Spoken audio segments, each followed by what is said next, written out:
Hello, everybody, and welcome to, this is actually episode number 150 for the National Land Podcast. My name is Mac Christian, and I'm your host, and have been your host for the last 150 episodes. Now, today, we're talking with Daniel Munch. Daniel Munch is an economist with the American Farm Bureau Federation. Daniel stays on top of legislation, which that's a handy topic or a handy job title for him because we're talking about legislation today. Daniel happens to be an expert on anything that has to do with agricultural legislation in the United States. And we're here to discuss everything that's happened this year and with this administration so far and what we expect to happen in the near future. We can't project the far, far future, but we're going to make some predictions on the near future.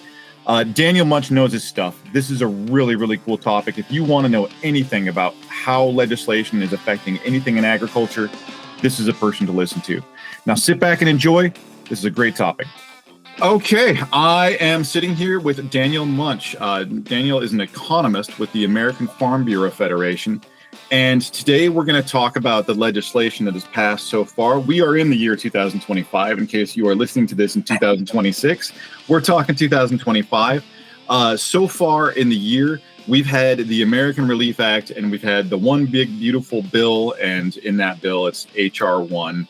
And with a couple bills that have gone through that are having pretty major impacts in agriculture. And so before we jump in, Daniel, I just wondered if you could kind of take us through, how did you get involved with the American Farm Bureau Federation and your role there? Yeah, absolutely. So I like to start off this answer with something that kind of deflects a bit, but my family grew up in the Bronx in New York City. I do not have a deep ag background in terms of like my family growing up, but they moved to rural Connecticut before I was born.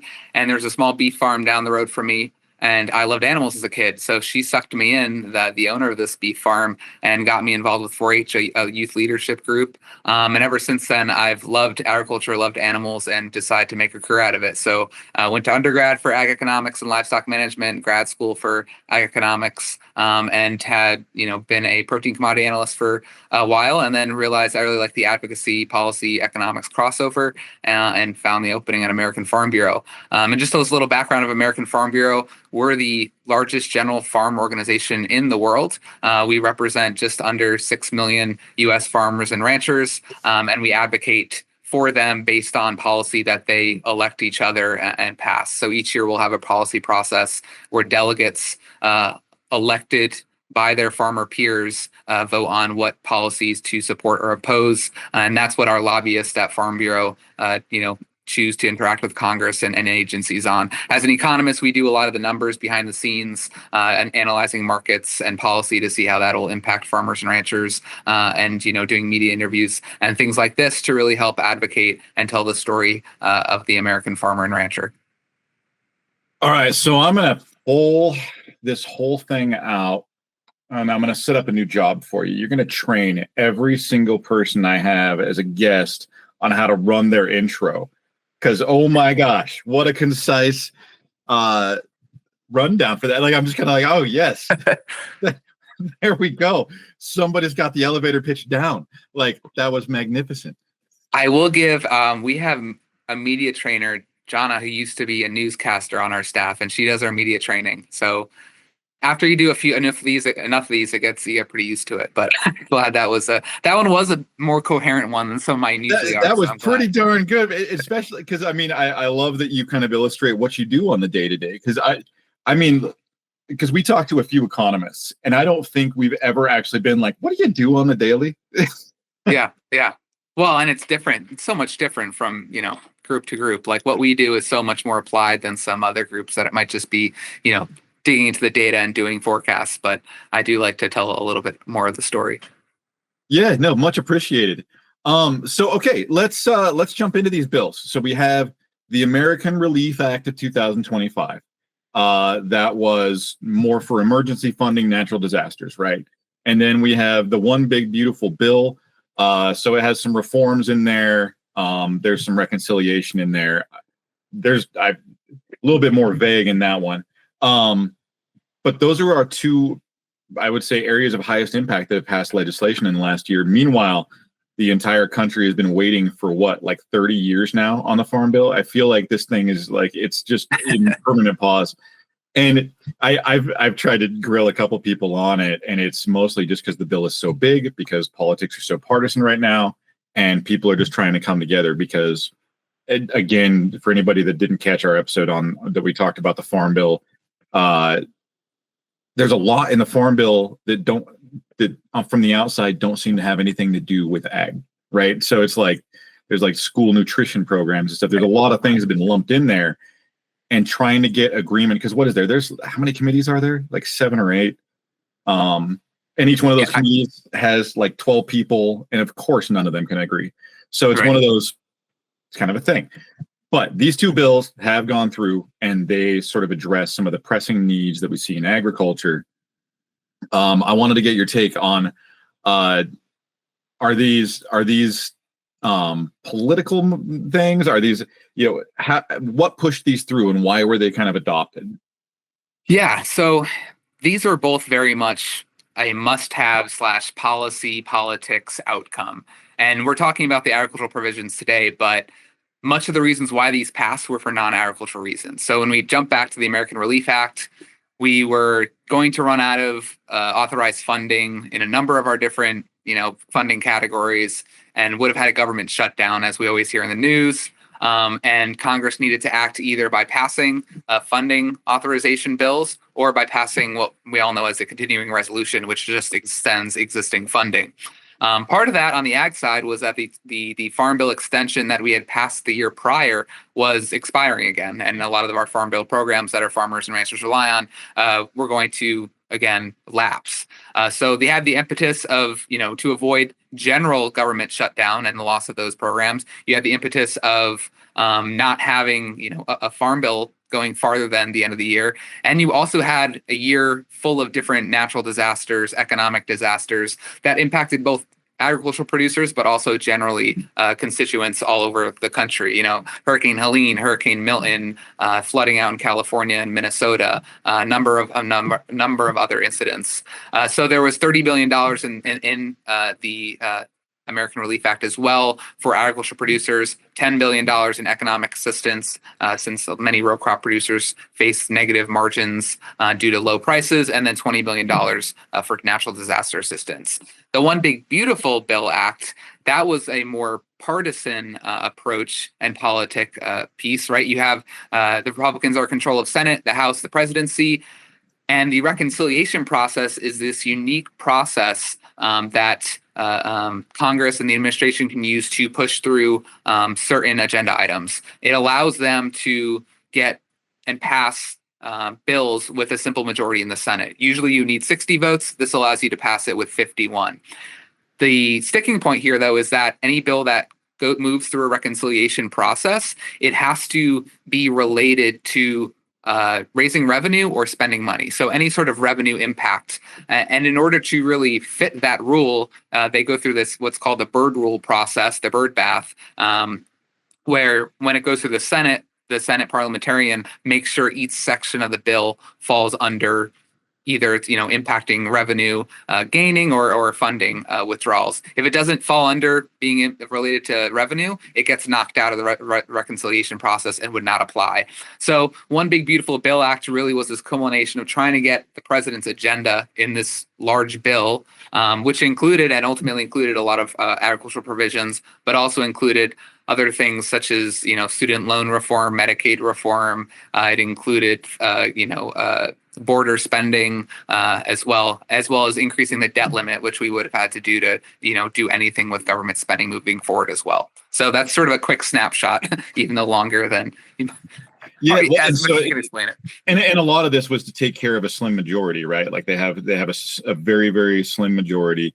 And in order to get their agendas through, you need to reduce the amount of votes that you need to get stuff through. Otherwise, they can be stalled.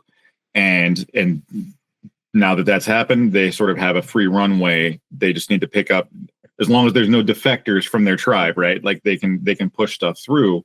How does this help agriculture? Like, I mean, does it help agriculture? And then how does it, if it does? Yeah, so this bill, American Farm Bureau Federation, was fully supportive of the agriculture provisions that were in this bill. It replicates and extends much of what we consider in a traditional farm bill, not everything, which we could talk about a little bit. But there are a number of provisions, like some of your main commodity programs, agricultural risk coverage, ARC, and price loss coverage, PLC, as well as dairy margin coverage, all extended through 2031 in this bill. The conservation programs that farmers are traditionally experienced with, like EQIP, ACEP, and CSP. Those are all extended through 2031. They actually used Inflation Reduction Act money and looped it into the bill to continue funding the baseline for those conservation programs. You have enhancements to crop insurance, which help with supporting farmers' premiums under those programs. There's a number of different miscellaneous provisions that help farmers that utilize different disaster programs, like livestock forage program, livestock indemnity program. Trade promotion funding gets plussed up in the bill. You have tax provisions that assist farmers, as well as numerous other things like, authorizing a dairy processor cost of processing survey, which helps with dairy pricing in the future as well. So there's a lot of stuff in this very large, as the name implies, bill that help agriculture. And happy to kind of jump into these pieces a little bit more. Yeah. So when we're looking at these two bills, if I'm a landowner, what's the stuff I really care about?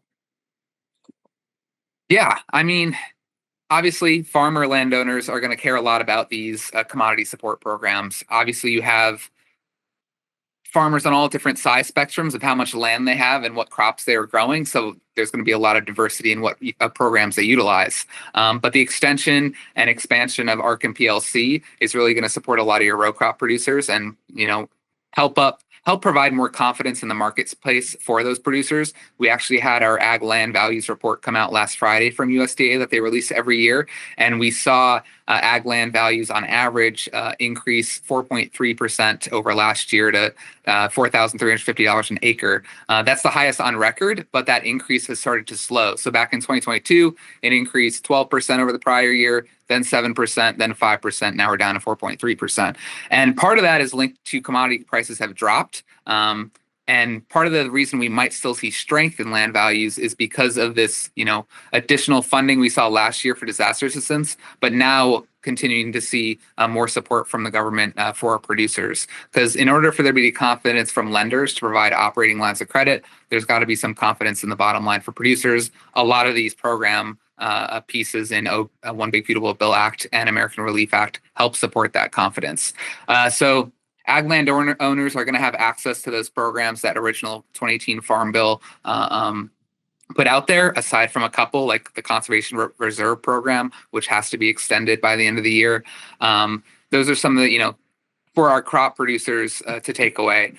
There are different tax provisions in the bill as well that impact landowners. The estate tax exemption was made permanent at $15 million or $30 million per couple.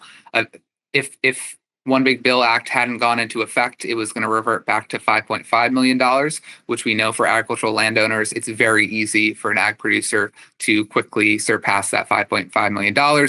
And we know, looking at farmers' balance sheets, that's not reflective of them being rich. It's reflective of, their assets of what they own, right? So that estate tax relief is super helpful from a land perspective.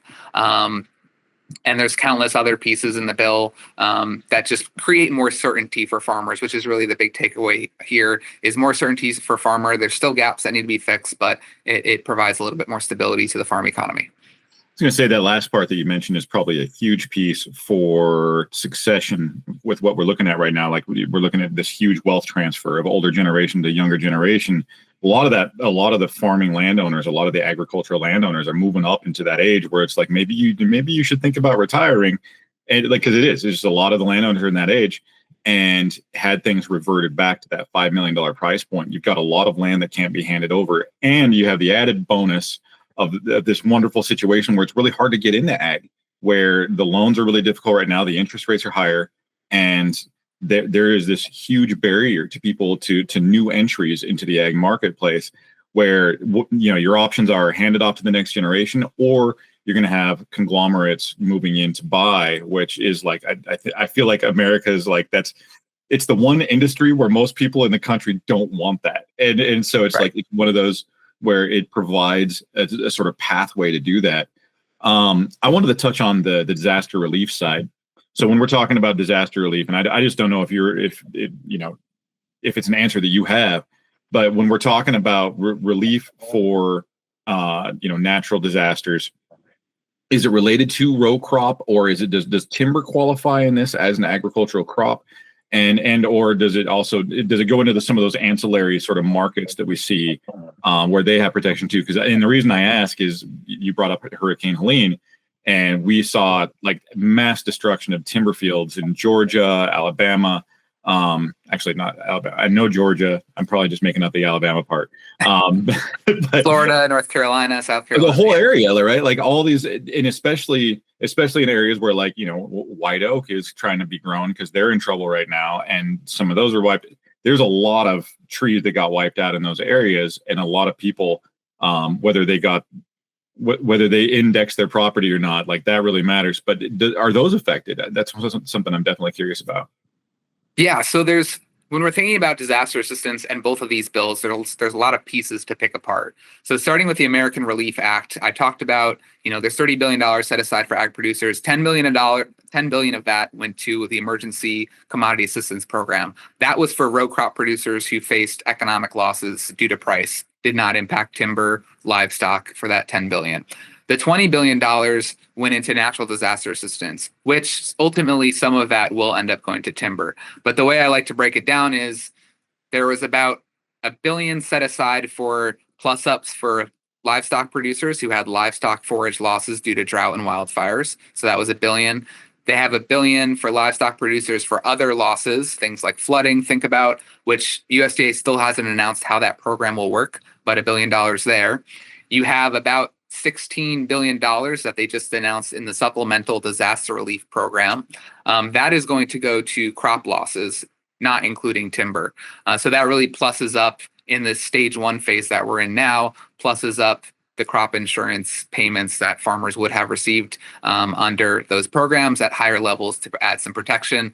There's still a lot of specialty crop producers that have not been addressed, and that's going to be in phase 2 of this STRP program, which again meant to support crop producers. There's a big other chunk of money. We got about $1 to $2 billion left. Part of that's going to go through block grants to the states, which USDA has started announcing some of those block grants, which much of that will be basically up to the states to distribute. So Florida received, I think it was $695 million in a block grant. And now the state has the ability to sort of figure out like who qualifies and what that program looks like. That will allow, timber growers in the Panhandle some flexibility in accessing those funds. USDA also recently announced Virginia's block grant, which, Western Virginia also impacted there. But as they announce these block grants, there'll be more specifics on, the timber piece of the story. Switching over to the One Big Beautiful Bill Act, you did have also some provisions there that helped with disasters as well. Not so much so on the timber side, much of the forestry section was not included in the One Big Beautiful Bill Act. That's an area where another farm bill, a skinny farm bill, would have to address. But the tree assistance program, which helps with different orchard crops, there were some provisions to increase tree replacement costs there. On the livestock forage disaster side, they extended the amount of qualifying weeks for drought. The livestock indemnity program, livestock that used to be taken by wolves or grizzly bears used to only be compensated at 75%, which didn't really make a lot of sense, because if I was a voter in, an urban area that voted to bring the wolves back in Arizona, and now the burden is on our ranchers in Arizona, why should they only get 75% of the money of the cow that was killed by the wolf somebody in a city voted to put back in that city? So good to see 100% compensation there now, and then some other provisions that help, aquaculture producers, honey producers, and things like that. So a lot of different facets to this natural disaster piece in both of these bills. That exactly to your point, that those become very complex, and to the Western United States, the impact of that, having 100% coverage on cattle, which varying degrees of impact, but yes, there's definitely impact, and it's not just the actual animals lost, but also the impact of the animals able to travel and free range stuff. So those are really big deals. I wanted to ask you about the drought provision that you discussed. You mentioned that has been your terminology. I'm trying to pull your terminology out, but it sounds like the circumstance before drought is declared has expanded. Is that in line? Is that sort of like it sounds from the outside like a politically motivated thing to decrease the amounts of drought claims?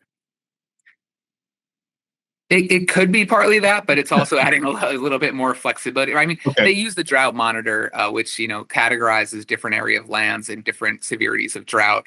And, the drought monitor is great, and we're really thankful for that resource. But, there's a lot of discrepancies between a county and what parts of a county might be in different extremities of drought. And because of that, there were some producers that were being penalized basically based on their location, even though they might be experiencing the same severity of drought, just because of sort of an arbitrary classification between how counties are classified. So the bill, instead of requiring 8 consecutive weeks of qualifying drought, the revised program provides 1 month of assistance after just 4 consecutive weeks of a qualifying condition. So it adds a little bit more flexibility.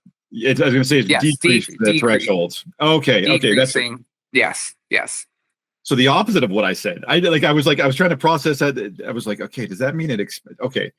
But by expanding the requirements, you're saying it's decreased the amount of limitations you have in terms of clarifying whether it is a drought condition or not.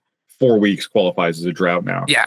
You're expanding basically what qualifies as drought by minimizing how many weeks would trigger the program, which obviously could be it's a gymnastics of a thing to understand. But yes.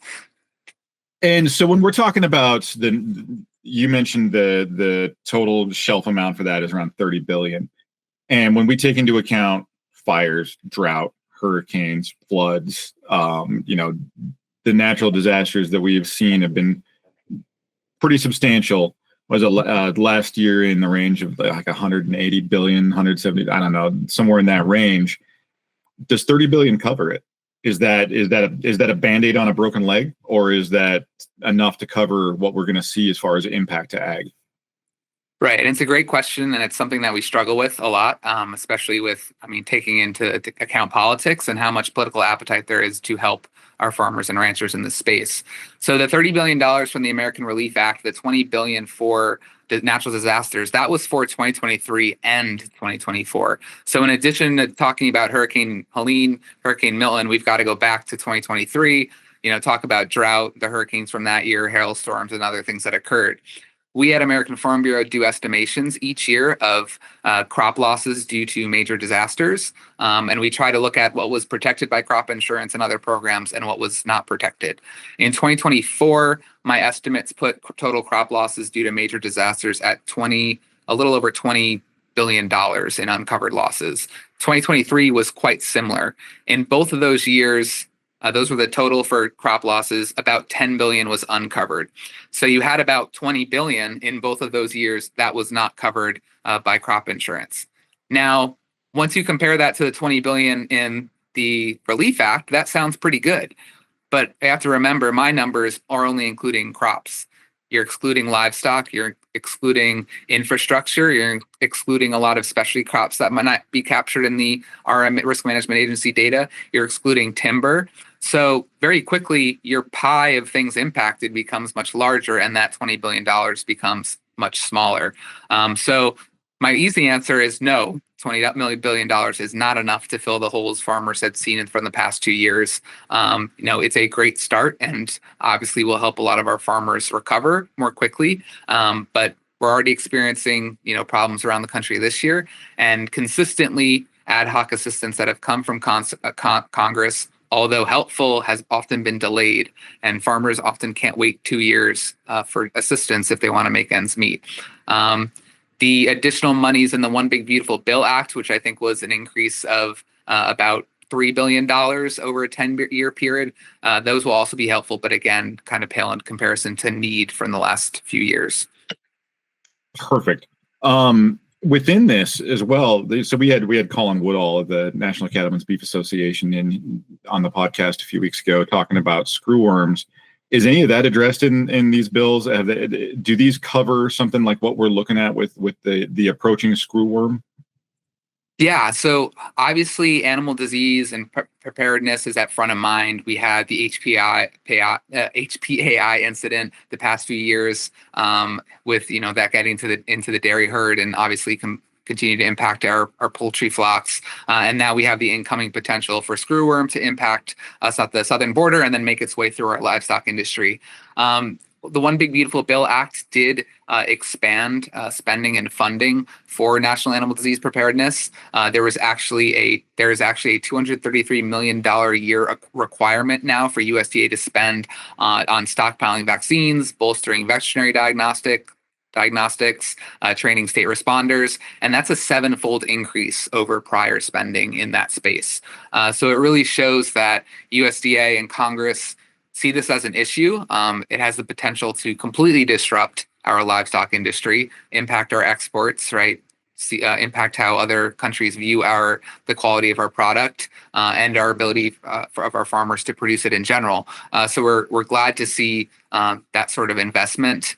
There's also additional money to make sure that any infrastructure adjustments we make for new plants, research facilities, things like that, are maintained rather than become obsolete in the future. So there's additional money for that as well. And you mentioned that CSP was extended for another year, which I think is probably a little bit of a surprise, given some of the rumblings that have happened around conservation and that type of activity versus removing red tape and removing enforcement of conservation. Are any programs like that under threat? Like, because that being extended is probably a big relief to a lot of people who are utilizing those programs. Yeah, I mean, I would say a lot of the conservation programs that our farmers are familiar with, your environmental quality assistance program, conservation stewardship program, agricultural conservation easement program, those three programs are, voluntary working lands-based programs where farmers receive cost share to implement conservation practices on their farm or ranch. So it's they're very bipartisan supported programs because they're voluntary in nature. There's not really a requirement of farmers to participate in these. Now, looking forward, we do have a lot of private industry pressures where a lot of times now, instead of coming from the government, we have certain companies that may be, wanting certain outcomes from their suppliers in terms of reducing greenhouse gases or having an environmental impact. So in that space, we might see the private industry putting pressure on farmers to have these requirements just to buy their product, which that's even harder to kind of grasp and wrap your head around. I was going to say, now you have marketing stepping into the equation to change everything. Exactly. And how we can't, as lobbyists in DC, right? We always think about lobbying the government, but now we also have to have industry affairs where we think about how can we educate the private industry over the realities that occur in agriculture and how people actually have to produce food.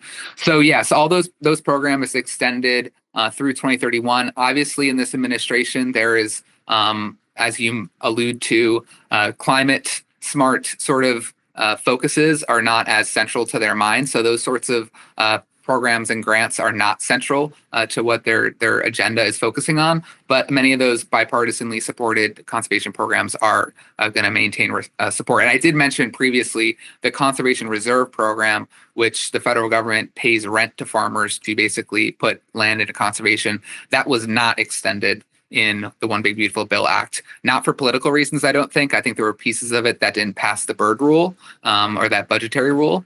So that's something we're hoping to see by the end of the year. And there's actually been a Senate bill introduced on it to extend it independently already. So again, bipartisanly supported, just didn't make it into this cut of the bill. I definitely appreciate that perspective. I've never imagined greenwashing as a political strategy or legislative strategy, but now it definitely is. If you reverse that order and look at how private service or private companies factor into the equation on how they affect how agriculture is produced. I wanted to ask you, with these bills going through, what are the gaps that remain unplugged? What are the things that are needed that have not been addressed yet? That's probably a pretty broad question. So yeah, answer that how you choose. You can share a lot to take apart there.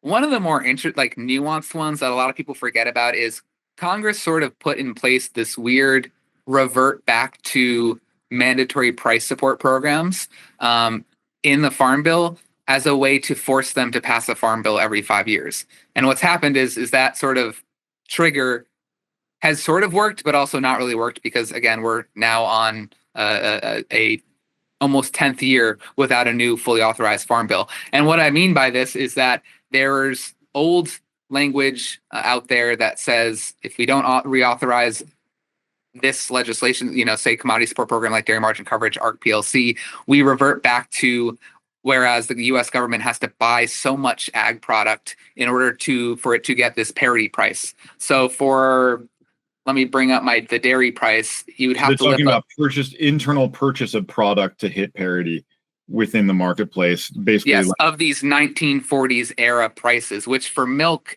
it would be $69 a hundredweight, which milk right now is usually between $20 and $23 a hundredweight. So the U.S. government would have to distort the market so much in order for farmers to receive that amount of money. And then once it went away, you'd completely disrupt ag markets.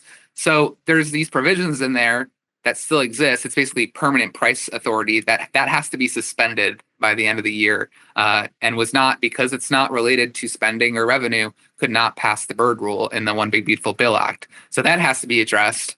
I talked about the Conservation Reserve Program. That's a big priority that needs to be addressed. There's a lot of rural development related issues and credit issues that would normally be addressed in a farm bill that were not addressed in the One Big Beautiful Bill Act.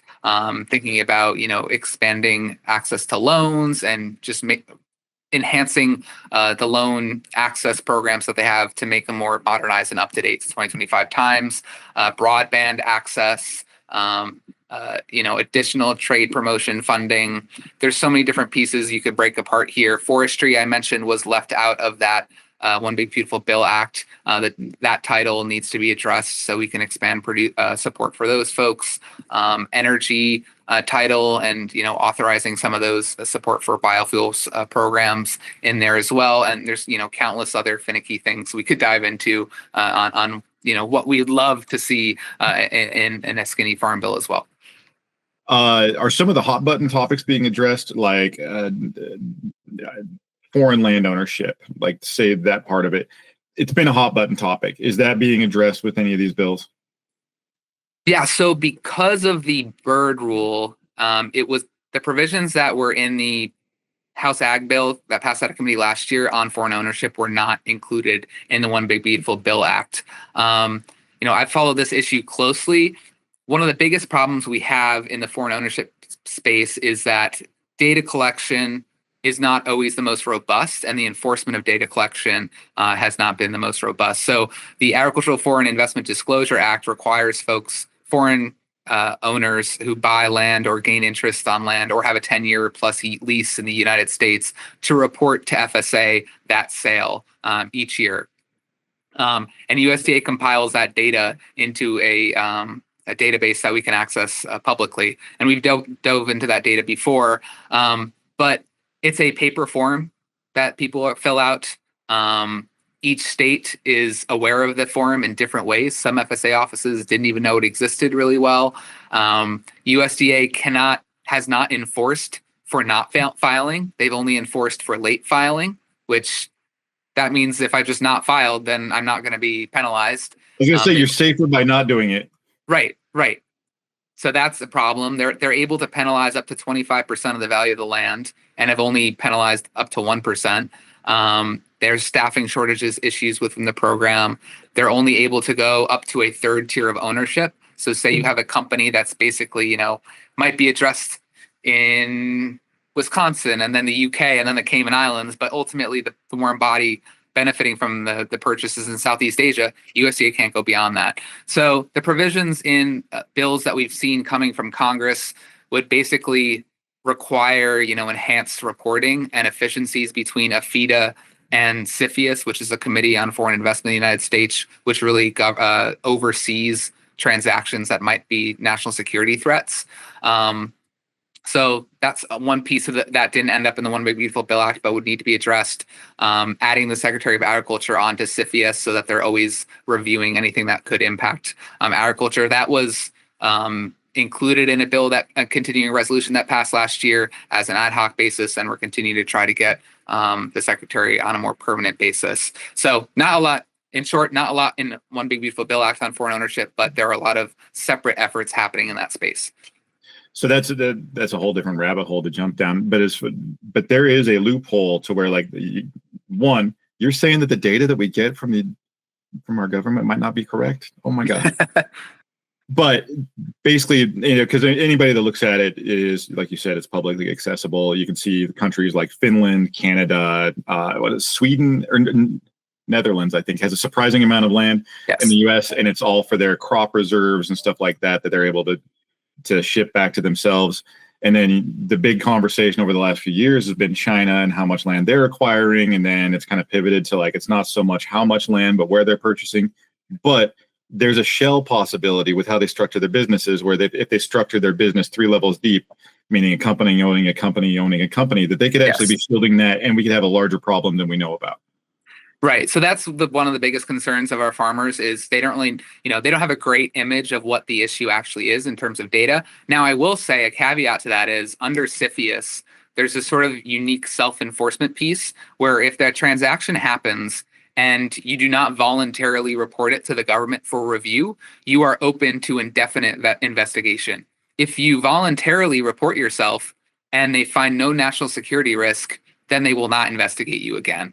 So because of the sort of streamlining that, they're trying to bring between AFIDA, this ag land reporting piece, and CFIUS, we've seen more reports of ag land coming into the USDA data set. So I would say that the most recent data we have from 2023 is probably a much better image than we've had before.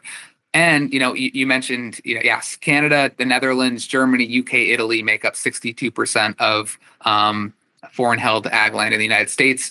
Half of all foreign-held ag land in the United States is forestry and timberland. A lot of that in Maine, northern Maine, with timber production owned by Canada. Maine is like half owned by foreign investment. It's insane. That chart is insane when you look at that, like how much is owned in Maine. Yeah, well, and a lot of it, our main producers weren't really concerned because it's just our friends over the border in Canada that have a corrugated cardboard company or a forestry company.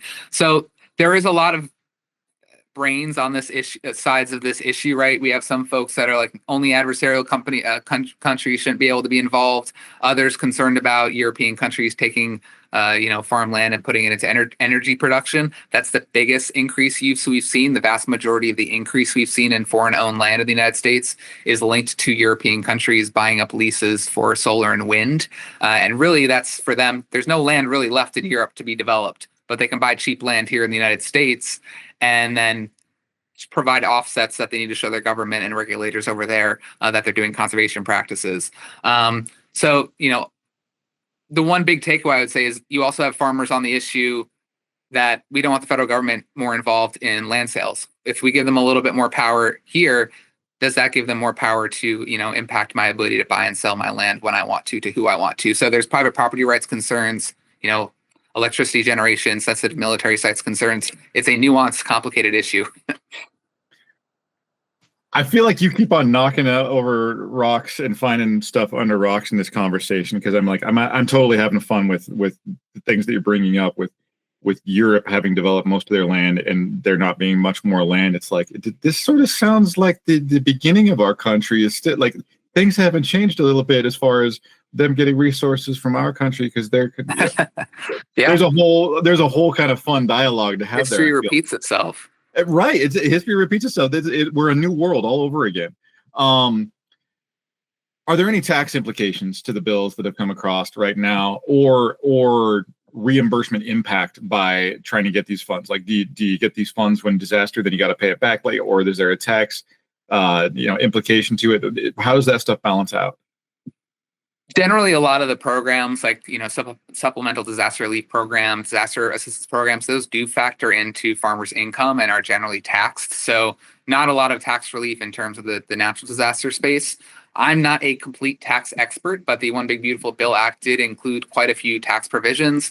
Much of the provisions from the Tax Cuts and Jobs Act back in the first Trump administrations Trump administration was made permanent. So things that were expiring starting this year are actually going to be made permanent. I talked a little bit about the estate tax exemption that really impacts our farmers. There's Section 199A, which is a qualified business income deduction. A lot of farmers are structured as a sole proprietorship or a partnership, and receiving a lot of their income through that format, versus a corporation, which has a flat tax rate generally of 21%. Oftentimes, a farm operating under one of those other structures has a much higher comparative tax rate. So the qualified business income deduction is a 20% tax deduction for pass-through businesses like that, and really creates more of a level playing field for our producers. There's a number of other tax policy changes. Farmers can now expense up to $2.5 million in equipment and capital improvements like barns, fencing, and irrigation in the year that they're purchased. Bonus depreciation, which was being phased out, that's restored. So that lets farms deduct the full cost of major investments up front.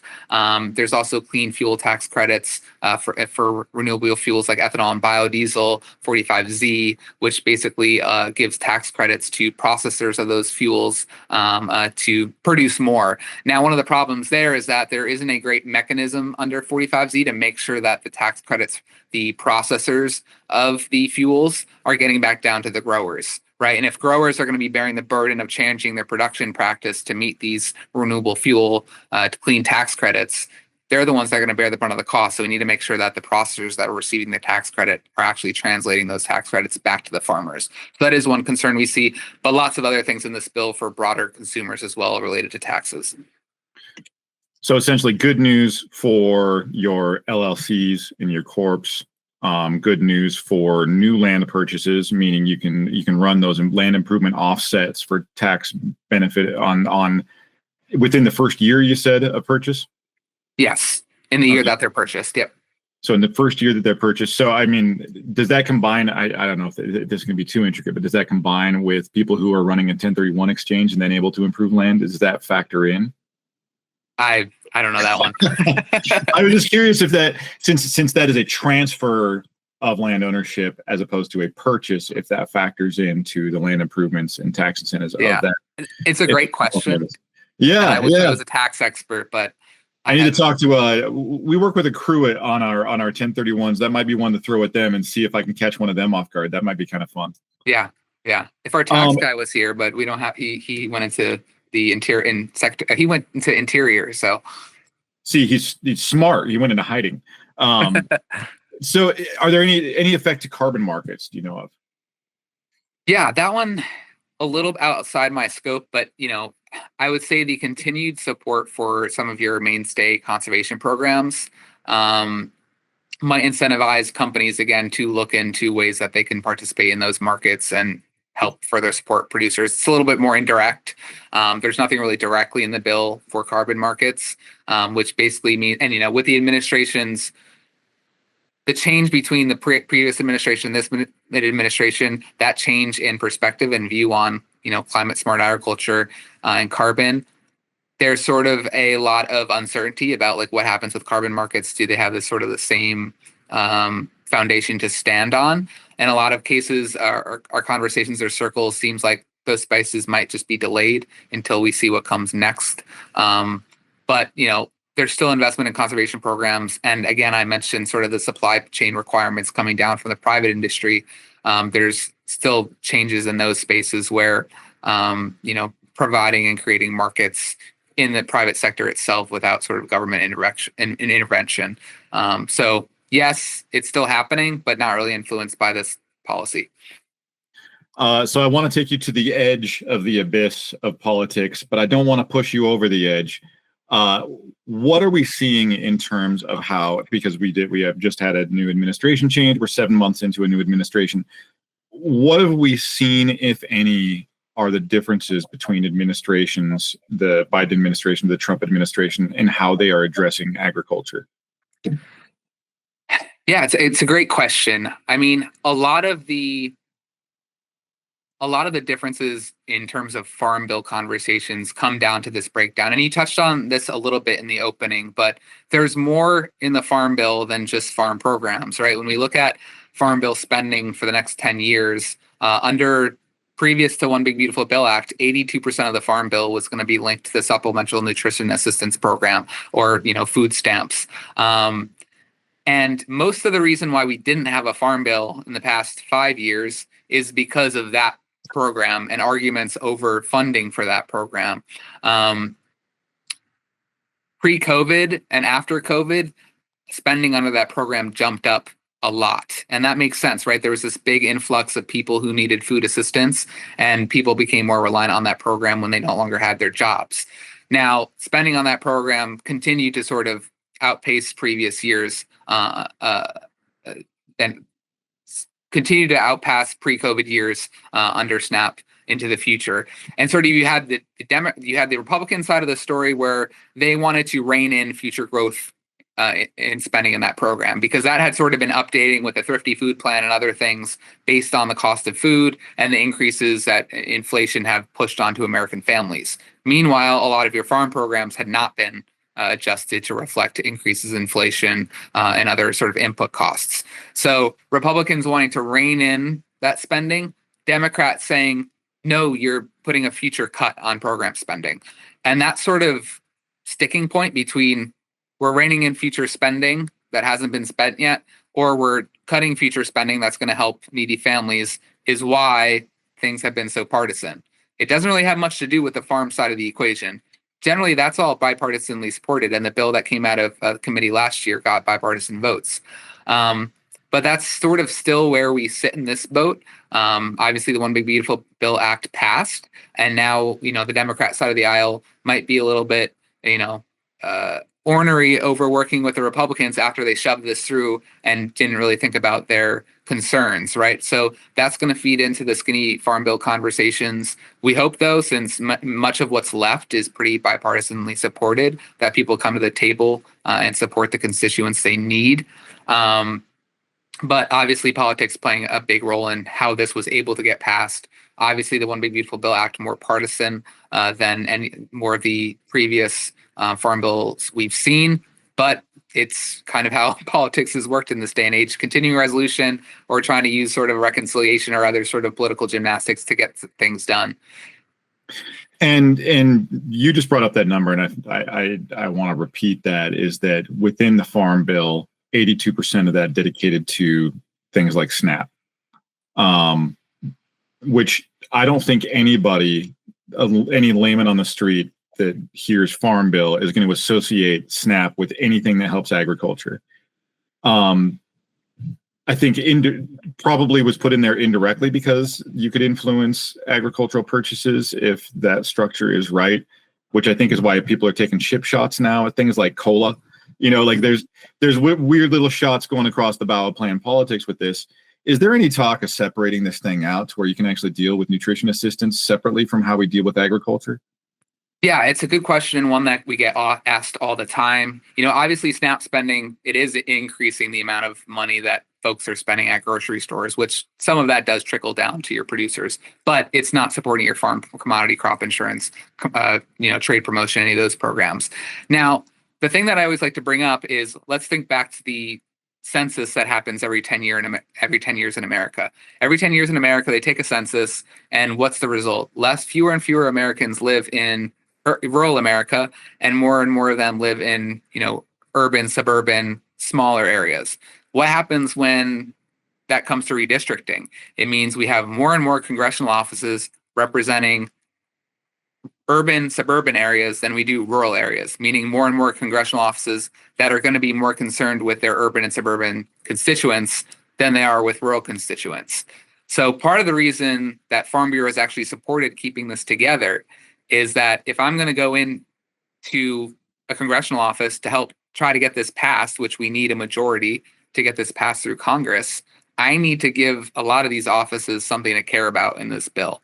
And you can use SNAP, which a lot of these urban districts rely on, this nutrition support for their constituents. You can use SNAP as a pathway to help have a conversation on why these farm programs are important. Because what we don't want to happen is, all right, strip farm out of the farm bill, put nutrition, and then you just get a nutrition bill.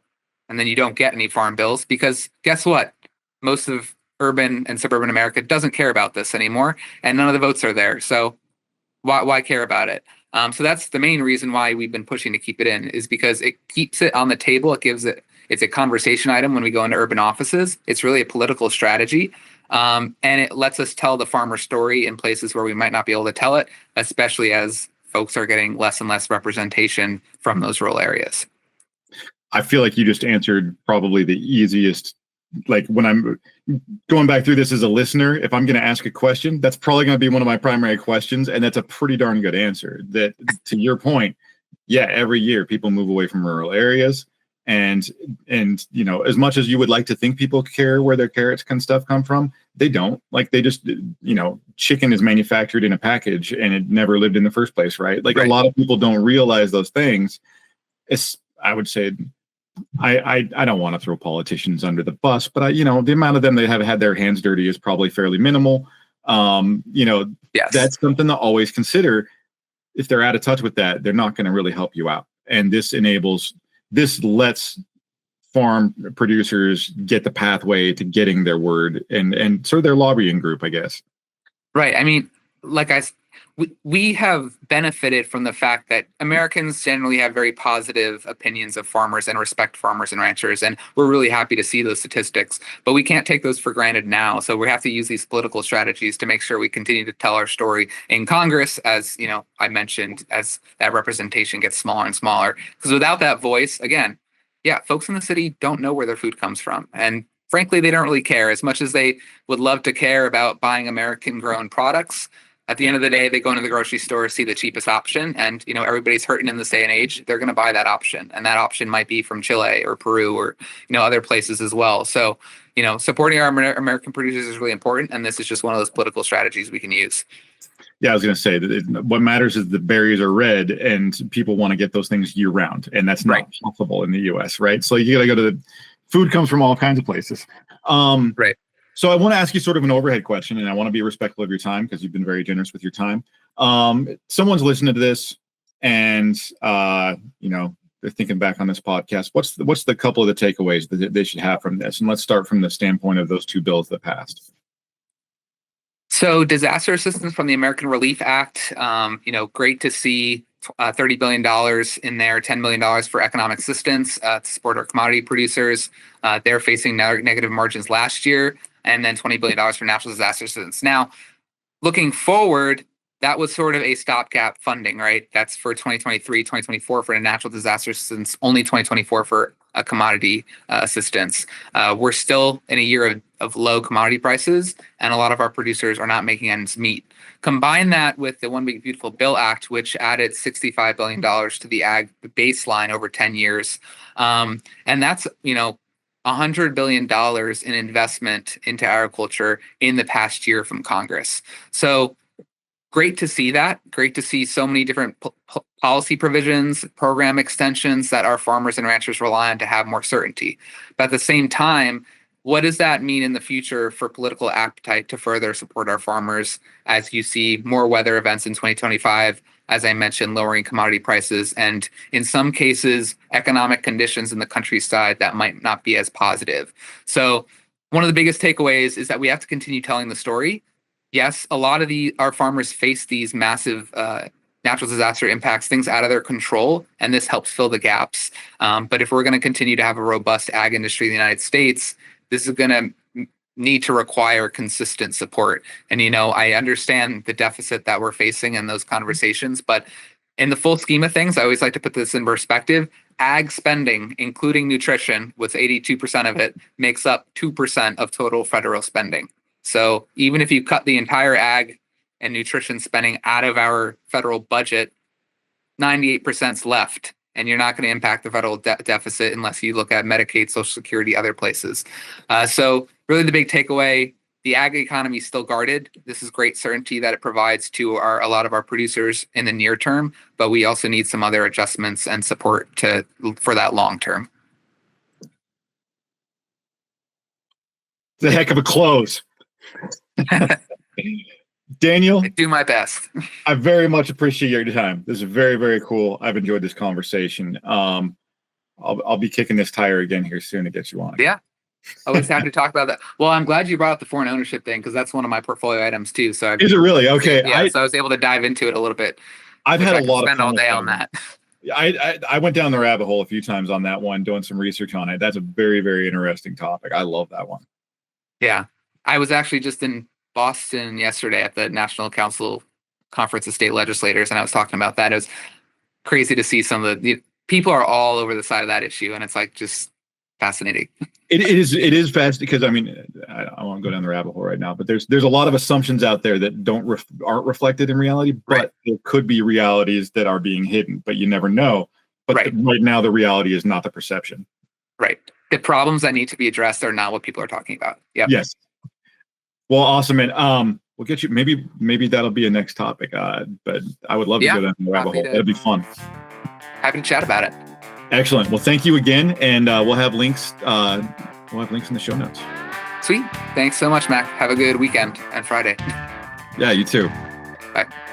This concludes episode 150 for the National Land Podcast with Daniel Munch of the American Farm Bureau Federation. You can learn more about land ownership and the buying and selling of land at nationalland.com. And please remember, like, subscribe, and rate this podcast. Give reviews of this podcast. Definitely subscribe to the podcast so you don't miss our next episodes. Thank you and enjoy.